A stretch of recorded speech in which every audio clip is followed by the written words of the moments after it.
Director Lokesh Kanagaraj இயக்கத்தில் நம்ம super star Rajinikanth அவர்கள் நடிக்க போகிற கூலி இந்த படத்துக்குமே வேர்ல்டு வைடு ஒரு பயங்கரமான எக்ஸ்பெக்டேஷன் இருக்குது. ஏன்னா நம்ம லோகேஷ் கனகராஜ் படங்களுக்கே உலக அளவில் ஒரு மிகப்பெரிய எதிர்பார்ப்பு, உலக அளவில் ஒரு மிகப்பெரிய பிஸ்னஸ் அப்படின்னு சொல்லிட்டு வேற லெவலில் போயிட்டாப்ல.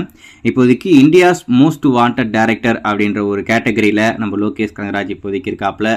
கண்டிப்பாக அவருடைய படம், அதாவது இந்த கூலி படம் அப்படின்றது ஒரு உலக அளவில் ஒரு மிகப்பெரிய வெற்றி பெற்று வர்த்தக ரீதியாக ஒரு மிகப்பெரிய வெற்றி பெற போகிற ஒரு படமாக இருக்க போகுது அப்படின்றதுல மட்டும் எந்த ஒரு மாற்று கருத்தும் இல்லை.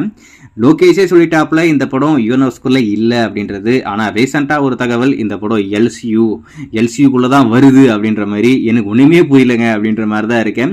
என்னடா இது டைரக்டரே இல்லைன்னு சொல்லிட்டாப்புல. ஆனால் இப்போதைக்கு சோர்ஸ் கிட்ட இருந்து ஒரு அப்டேட், இந்த படமும் எல்சியூக்குள்ளே தான் வருது. ரஜினி அவர்களே எனக்கு இந்த யூனெஸ்கோல வரணும், எனக்கு அது பிடிச்சிருக்கு அப்படின்ற மாதிரி அவர் சொன்ன மாதிரியும், அதுக்காக இந்த படம் இப்போ யூனெஸ்கோல வரப்போகுது அப்படின்ற மாதிரியுமே ஒரு தகவல். ஸோ வெயிட் பண்ணி பார்ப்போம், அது எந்த மாதிரி போக போகுதுன்னு தெரியல.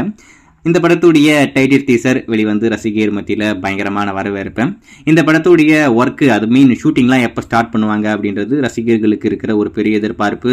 இப்போ அந்த விஷயம் அஃபிஷியலாகவே கன்ஃபார்ம் ஆயிடுச்சு. நம்ம சூப்பர் ஸ்டார் ரஜினிகாந்த் அவர்களே அதிகாரப்பூர்வமாக சொல்லியிருக்காப்ல, ஜூன் 10 இந்த கூலி படத்துடைய படப்பிடிப்பு இப்போதைக்கு ஸ்டார்ட் பண்ண போகிறாங்களாமா. எவ்வளோ சீக்கிரமாக முடிக்க முடியுமோ முடிச்சுட்டு 2024 பொங்கல் அப்படி இல்லைனாக்கா தமிழ் புத்தாண்டை முன்னிட்டு நம்ம இந்த படத்தை தேட்டருக்கு கொண்டு போனோம் அப்படின்ற மாதிரி முடிவு பண்ணி இப்போதைக்கு ஒர்க் ஸ்டார்ட் பண்ணுறாங்க. ஸோ வெயிட் பண்ணி பார்ப்போம். இன்னும் ஒரு 4 நாள் தான் இருக்குது.